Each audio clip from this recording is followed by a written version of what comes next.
नमस्कार दोस्तों, साधु की सीख शीर्षक वाली एक और मोटिवेशनल स्टोरी के साथ स्टोरी जोन चैनल पर आपका स्वागत है।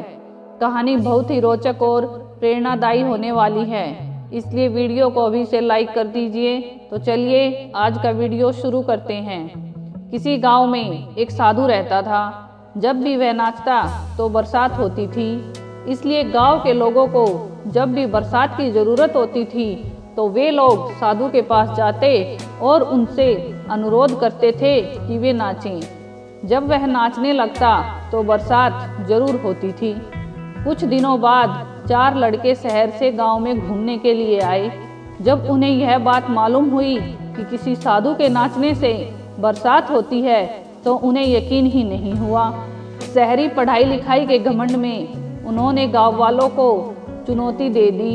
उन्होंने कहा कि हम भी नाचेंगे तो बरसात होगी, और अगर हमारे नाचने से बरसात नहीं हुई तो उस साधु के नाचने से भी नहीं होगी। फिर क्या था, अगले दिन सुबह सुबह ही गांव वाले उन लड़कों को लेकर साधु की कुटिया पर पहुंचे। साधु को सारी बात बताई गई। फिर लड़कों ने नाचना शुरू किया। 30 मिनट बीतने के बाद पहला लड़का थक कर बैठ गया, परंतु बादल नहीं दिखे। कुछ देर में दूसरे लड़के ने भी यही किया। 1 घंटा बीतते बीतते बाकी दोनों लड़के भी थक हार कर बैठ गए, परंतु बरसात नहीं हुई। अब नाचने की बारी साधु की थी। उसने नाचना शुरू किया।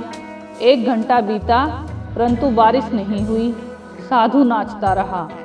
2 घंटे बीते पर बारिश नहीं हुई, परंतु साधु तो रुकने का नाम ही नहीं ले रहा था। धीरे धीरे शाम ढलने लगी कि तभी बादलों की गड़गड़ाहट सुनाई दी और जोरदार बरसात होने लगी।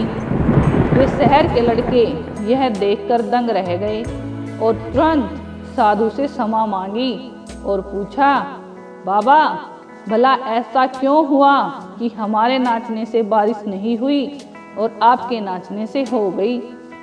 साधु ने उत्तर दिया, जब मैं नाचता हूँ तो 2 बातों का ध्यान रखता हूँ। पहली बात, मैं ये सोचता हूँ कि अगर मैं नाचूंगा तो बरसात को होना ही पड़ेगा, और दूसरी ये कि मैं जब तक नाचूंगा जब तक कि बरसात न हो जाए। दोस्तों, इस कहानी से हमें सीख मिलती है कि सफलता पाने वाले लोगों में यही गुण विद्यमान होता है। वो जिस भी काम को करते हैं उसमें उन्हें सफल होने का पूरा यकीन होता है, और वे तब तक उस काम को करते हैं जब तक कि उसमें सफल न हो जाएं। इसलिए यदि हमें सफलता हासिल करनी है तो उस साधु की तरह ही बिना घबराए, बिना थके, बिना डरे लगातार साहस के साथ अपने लक्ष्य को प्राप्त करने के लिए काम करना होगा। तो दोस्तों, ये कहानी आपको कैसी लगी कमेंट बॉक्स में ज़रूर बताएं। अगर अच्छी लगी तो इसे लाइक करें और दोस्तों के साथ शेयर भी ज़रूर करें। धन्यवाद। जय हिंद, जय भारत।